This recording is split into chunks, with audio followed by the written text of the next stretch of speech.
से आप सभी में आशा है कि आप सभी पूर्ण रूप से स्वस्थ होंगे और जो भी आपको ऑनलाइन के माध्यम से पढ़ाया जा रहा है उसे आप बहुत अच्छे तरीके से पढ़ रहे होंगे और समझ रहे होंगे। तो बच्चों, आज मैं आपके विषय अध्यापक स्नेहलता श्रीवास्तव कक्षा 8 के बच्चों को हिंदी रीडर में पार्ट 3 कलिंग विजय का दूसरा भाग पढ़ाने जा रही हूँ, जिसे आप बहुत ध्यानपूर्वक पढ़ेंगे और समझेंगे। तो इसके पहले आपके पास किताबों का होना बहुत आवश्यक है। यदि आपके पास किताबें हैं, जिन बच्चों के पास किताबें हैं वो किताब अपनी लेकर बैठ जाएं और पार्ट 3 खोल लें। और हम पार्ट 3 में आज आपको पेज नंबर 23 पढ़ाने जा रहे हैं, जिसे बहुत ध्यानपूर्वक आप पढ़ेंगे।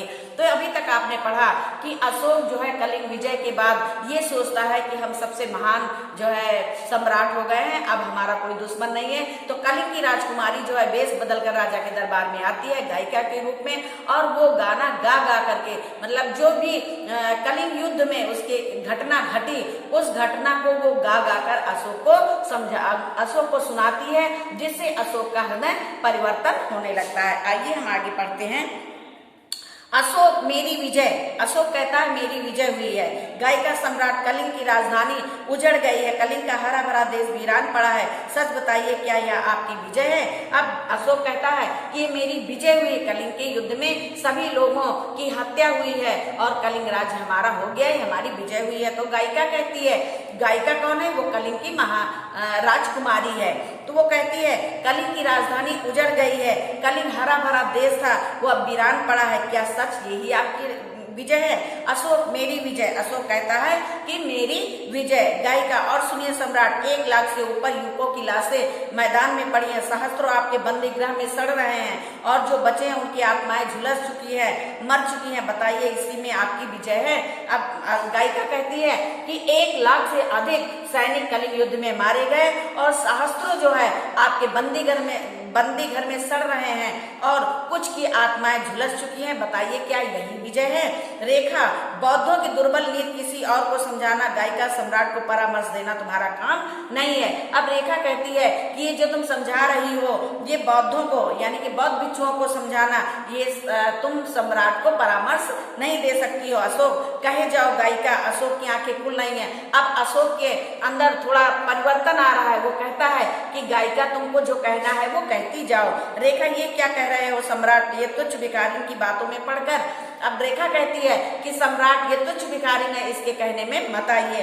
गायिका, सम्राट आपकी जीत में आपकी सबकी भारी हार है, आपने कलिंग की धरती को जीता है, उसकी आत्मा को नहीं। अब गायिका कहती है कि आपने कलिंग की धरती को जीत लिया है लेकिन उसकी आत्मा को नहीं जीता। रेखा, आत्मा को जीतना ऋषियों का काम होता है, जिसके पास भुजबल है वो मर सकते हैं और मार भी सकते हैं। रेखा कहती है कि आत्मा को जीतना ऋषि मुनियों का काम होता है, जिसके पास भुजबल होता है वो मर भी सकता है और मार भी सकता है।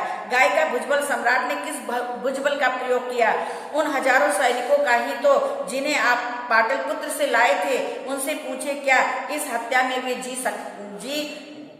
जी से चाहते हैं? रेखा, चाहना और सोचना सैनिकों का कर्तव्य नहीं है, उनका तो कर्तव्य है मरना और मारना। गायिका, ये बात रह गई कुमारी, भूल जाना कि शत्रु का भी एक नन्हा सा प्यारा सा गांव है, स्वप्न भी मधुर, स्त्री गुलाब सा कोमल बच्चा है। लेकिन सम्राट, आपके सैनिकों के भी तो हृदय में प्यार है, धनुष खींचते समय क्या वो प्यार उमड़ा नहीं? आपने शत्रु पर हाथ चलाते समय क्या उनके हृदय दुखेंगे नहीं? कितना भयानक विचार है। अशोक, अंतर करुण स्वर में, मेरा दिल तो नहीं दुखता। गायिका, अशोक कहता है ये सब काम करने में मेरा दिल नहीं दुखता है। रेखा, आपको हो क्या गया है? ये दुर्बलता एक सम्राट को शोभा नहीं देती है। गायिका, कुमारी, क्या सम्राट मनुष्य नहीं होते? गायिका कहती है कि जो राजा महाराजा सम्राट होते हैं वो मनुष्य नहीं होते हैं। रेखा, मनुष्यता के माने कायरता नहीं, अशोक साहसी है, वीर है। अब रेखा कहती है मनुष्यता का मतलब जो कायरता नहीं है, अशोक क्या है? वो वीर हैं और साहसी हैं। अशोक, रेखा, मैं साहसी हूँ इसलिए मेरा दिल दूसरों के लिए नहीं दुखेगा। अब अशोक कहते हैं रेखा से कि मैं बहुत साहसी हूँ इसलिए मेरा दिल दूसरे के लिए नहीं दुखता है। रेखा, सम्राट। गायिका, दुखेगा क्यों नहीं सम्राट, आपका दिल भी दुखेगा। हिमालय के पाषाण हृदय में शीतल नदियां बह निकलती हैं। अब गायिका कहती है कि महाराज आपका भी दिल दुखेगा क्योंकि पहाड़ों से जो है निर्मल नदियां निकलती हैं। रेखा, गायिका मैं जानना चाहता हूँ कि तुम किस अधिकार से आर्यावर्त के सम्राट को उपदेश देने आई हो। रेखा कहती है, गायिका तुम किस उद्देश्य से, किस अधिकार से आर्यावर्त के सम्राट को उपदेश देने आई हो। गायिका प्रत्येक शब्द पर जोर देते हुए, मनुष्य दूसरों को मारने के लिए पैदा नहीं हुआ है, दूसरों को जीने के लिए पैदा हुआ है। सो थोड़ी देर सबके साथ चुप रहने के बाद सुनती हो रेखा मंद स्वर में, मैं तो अब तक अपने लिए जीता रहा, बिल्कुल अपने लिए। अब सम्राट अशोक कहता है कि मैं तो अभी तक सिर्फ अपने लिए ही जीता रहा हूँ, दूसरे से मुझे कोई मतलब नहीं था। रेखा, जो अपने लिए जी सकते हैं वही दूसरों का पालन कर सकते हैं। गायिका, तुम भूल रही हो राजकुमारी, जो अपने लिए जीते हैं वे दूसरों का पालन नहीं कर सकते हैं, केवल दूसरों की दया के पात्र होते हैं। जो सिर्फ अपने लिए जीते हैं वो दूसरे का सहयोग कभी नहीं कर सकते, दूसरों की भलाई कभी नहीं कर सकते, वे दूसरे की दया का पात्र होते हैं। अशोक, दया। गायिका, हाँ सम्राट, आप दया के पात्र हैं, एक भिखारी से भी ज्यादा। जानते हैं क्यों? क्योंकि आपको कोई प्यार नहीं करता, आप अकेले हैं। रेखा, बस गायिका, मूर्खता की भी कोई सीमा होती है, ये और सहनशीलता भी। अब रेखा कहती है गायिका से कि बस करो, मूर्खता और सहनशीलता की भी कुछ सीमा होती है। अशोक, आप अपने आप दोहराता हुआ, मुझे कोई प्यार नहीं करता, मैं अकेला हूँ, ये बात सच है। गायिका से अशोक कहता है कि क्या मुझे कोई प्यार नहीं करता, मैं बिल्कुल अकेला हूँ। गायिका, बिल्कुल सच, आपको कौन प्यार करता है, आप तो आकांक्षा के पुजारी हैं, पतझड़ के पेड़ की तरह, अकेले पत्ते भी जिनका साथ नहीं देते हैं। रेखा, कैसी विचित्र बात है, भारतवर्ष के सम्राट अकेले हैं, कोई उन्हें प्यार नहीं करता। सहसा गंभीर होकर, लेकिन उनकी करोड़ों प्रजा मर गई है। अब रेखा कहती है कि जो सम्राट है और भारतवर्ष के सम्राट है, उन्हें कोई प्यार नहीं करता, लेकिन उनकी करोड़ों की प्रजा मर गई है। गायिका, प्रजा उन्हें प्यार नहीं करती, उनसे डरती है। गायिका कहती है कि अशोक से कोई प्यार नहीं करता है, बल्कि सब उससे डरते हैं, डरने के कारण सभी उसकी बात को मानते हैं। अशोक स्वप्न में, प्रजा मुझसे डरती है। अशोक सोचता है कि प्रजा मुझसे डरती है। रेखा, गायिका की ओर कदम बढ़ाकर, और उनसे विश्वस्त मंत्री और सेनापति भी अशोक से डरते हैं। गायिका, जो केवल आज्ञा मानना और सलाह देना जानते हैं वे अशोक से प्यार करेंगे। गायिका कहती है कि जो केवल आज्ञा मानना और सलाह देना जानते हैं वही अशोक से प्यार करेंगे। अशोक करुण स्वर में, रेखा सुन रहे हो सम्राट इस पागल और औरत का प्रलाप। रेखा कहती है, इस पागल औरत का प्रलाप सुन रहे हो। अशोक, रेखा उठते हुए, रेखा, ओ बिछुड़ी, ये तुमने क्या किया, इससे तो अच्छा यही था कि तुम मुझे अपने झूठे स्वप्न में रहने देती। गायिका, आपका स्वप्न आपको फिर मिल सकता है। अशोक, परंतु देवी, मेरी दुनिया उजड़ चुकी है। अशोक, गायिका, तो वो संकीर्ण स्वार्थपूर्ण दुनिया थी, लेकिन एक और भी दुनिया है सम्राट, उस जगमगाते हुए तारों की, हंसती हुई नदियों की दुनिया। ये पृथ्वी कितनी सुंदर है, कितनी सुहावनी सम्राट, लेकिन आज इस मनोरम जगती तल पर एक पिशाच घूम रहा है। यानी कहने का मतलब ये है कि जो हरा भरा सुंदर सा देश था, उस देश को तुमने वीरान बना दिया है। अब लगता है कि इसमें मनुष्य नहीं, पिशाच घूम रहे हैं। अशोक, पिशाच। गायिका, हाँ, युद्ध का पिशाच, नरहत्या का पिशाच। सम्राट, इस सुंदर संसार में आज अकेला, मनुष्य असुंदर है, हत्यारा है, अभागा है। अशोक, ओ बिछुड़ी, इतनी जिम्मेदारी मैं नहीं सह सकूंगा। गायिका, सम्राट, इन रक्त की नदियों के पीछे इस हाहाकार और अत्याचार के उस पार, और मैं इस नई दुनिया का स्वप्न देखती हूँ, कलिंग की उजड़ी हुई धरती में एक नई सृष्टि। आप भी देखिए सम्राट, उस ओर चिताओं के परे, आहों के ऊपर देखिए। कहती है सम्राट, कलिंग की भूमि पर देखिए, वहां पे हजारों चिताएं जल रही हैं।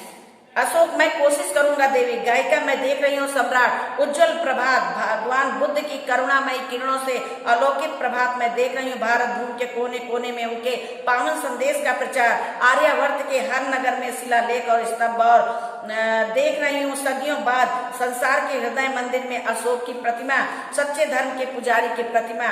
रुक कर मुझे निराश ना करे सम्राट। अशोक विस्मित देख रहा हूँ। देवी, मैं भी देख रहा हूँ, मेरी आत्मा धुल रही है, मेरा कलंक धुल रहा है। बिछुड़ी कैसा उज्जवल प्रभात है, ये निस्तब्धता। अशोक, लेकिन तुमने मुझे नया मार्ग दिखाया, कैसे इस एहसान को चुकाऊंगा। गायिका, सेवा, विश्व सेवा किसके द्वारा। अब अशोक कहता है कि तुमने मुझे नया मार्ग दिखाया है, इसका जो है मैं एहसान कैसे भूलूंगा। तो गायिका कहती है कि विश्व की सेवा करके। अशोक अपनी सेवा का भी अवसर दो देवी। अब अशोक कहता है कि देवी अपनी सेवा का भी अवसर दो। गायिका मेरी सेवा, बिछुड़ी की सेवा मानो याद आ गई हो। हाँ एक काम है। अशोक आतुर होकर कहो गायिका आप मेरे लिए एक भाई ला दीजिए, ला सकेंगे। अब जो है कलिंग की जो राजकुमारी है उसका भाई, उसका पिता सब उस युद्ध में मारे गए थे। तो अशोक से कहती है क्या कि तुम मेरा भाई ला सकोगे। अशोक विस्मित, भाई। अब अशोक बहुत विस्मित होता है और कहता है भाई। गायिका हाँ भाई, मेरा भी एक भाई था परंतु कल वो आपके कलिंग युद्ध में मारा गया। अशोक मानो बिजली छू जाती है, सच बताओ तुम कौन हो। अब अशोक को समझ में आता है कि ये गायिका हो ना हो कोई जो है। अशोक गायिका थी कलिंग की राजकुमारी, अब एक बिछुड़ी हो। तो गायिका कहती है मैं थी राजकुमारी लेकिन आज मैं कलिंग की बिछुड़ी हूँ। अशोक गिर पड़ता है घुटनों पर, अपने हाथों से मुंह ढकता है। कलिंग की राजकुमारी गले से ओ मैं तुम्हारे भाई का हत्यारा हूँ, हत्यारा हूँ। अब अशोक गिर पड़ता है और धरती पर गिर पड़ता है और कलिंग की राजकुमारी से कहता है कि मैं तुम्हारे भाई का हत्यारा हूँ। गायिका नहीं सम्राट, आप ही मेरे भाई हैं। रुधे गले से अशोक खड़ा होता है, मेरे भाई। अब कलिंग की राजकुमारी कहती है कि नहीं तुम ही अब मेरे भाई बन सकते हो। अशोक खड़ा हो जाता है और कहता है मेरे भाई। अशोक मेरी बहन। अब अशोक कहता है मेरी बहन। गायिका कहो, गाकर कहो जोर से। अब गायिका जो है अशोक से कहती है कि गाकर जोर से कहो। बुद्धम शरणम गच्छामि, संघम शरणम गच्छामि, धम्मम शरणम गच्छामि। अशोक वही दोहराता है, बुद्धम शरणम गच्छामि, संघम शरणम गच्छामि और धम्मम शरणम गच्छामि। पर्दा गिरता है। तो बच्चे ये पाठ जो है एक नाटक के माध्यम से समझाया गया है। आप लोगों ने इस पाठ को अच्छे तरीके से समझा होगा कि कभी भी हमें अहिंसा का मार्ग नहीं अपनाना चाहिए।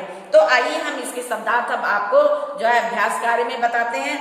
तोषक तकिया गद्दा प्रस्थान, जाना दास सेवक, किरसुक पलाश और हृदय, निदान गूंज दे वेश पहनावा और चपल माने चंचल, भ्रमर माने भौरा, उपादान माने साधन, बीत शोक माने शोक रहित और वेदना माने कष्ट, भुजबल माने बाहुबल, लालसा माने लोभ, चपल माने चंचल, निर्दोष माने निरपराधी, आघात माने ठोकर धक्का और विस्मित माने चकित, नियत माने तय, हर्ष माने खुशी, निर्दय माने दयाहीन, मूर्खता माने बेवकूफी, प्रलाप माने दुख विलाप रोना, नेपथ्य माने पर्दे के पीछे, बिछुड़ी माने भिखारिन और परामर्श माने विचार।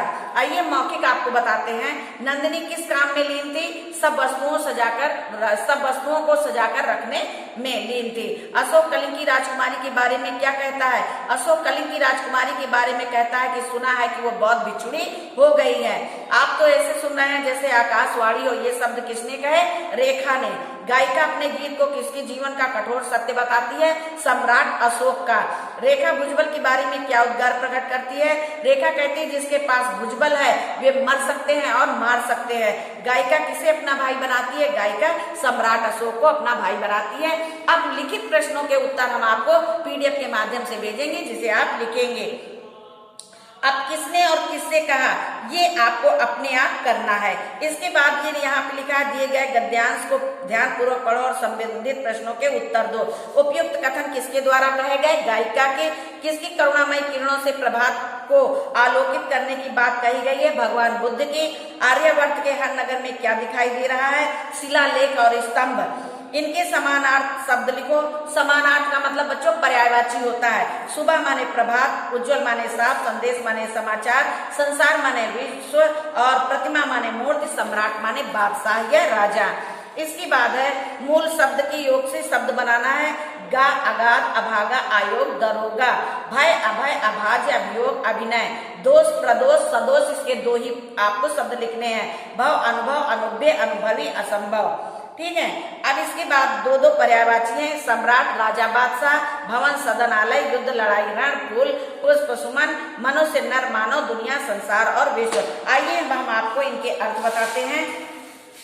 और दोनों शब्द एक जैसे हैं लेकिन इनके अर्थ अलग अलग है। और माने होता है तरह। और माने क्या होता है? तरह। और माने होता है दूसरा।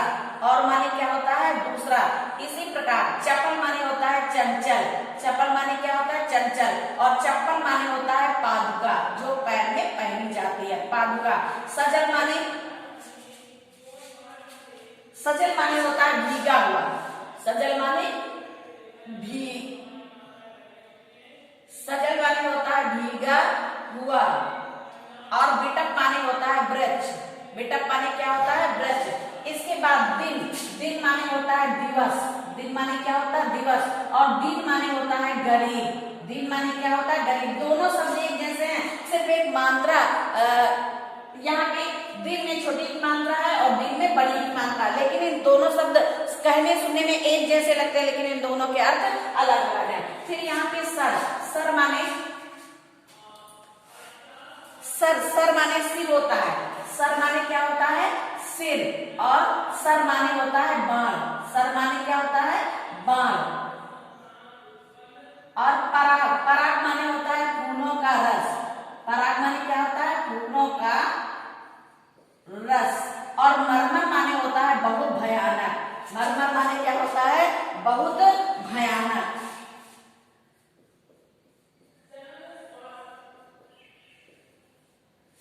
बहुत भयानक। तो बच्चों ये तो आपने पढ़े कि शब्द एक जैसे हैं लेकिन इनके अर्थ अलग अलग हैं। तो बच्चों आज ये पाठ 3 कलिंग की विजय का दूसरा भाग भी समाप्त होता है। हमें आशा है कि आपको ये पाठ बहुत अच्छे तरीके से समझ में आया होगा। अब इसकी जब PDF जाएगी तो आप किताब में भी पेंसिल से भरेंगे और कॉपी में लिखेंगे। तो बच्चों आज ये पाठ यहीं पे समाप्त होता है। धन्यवाद।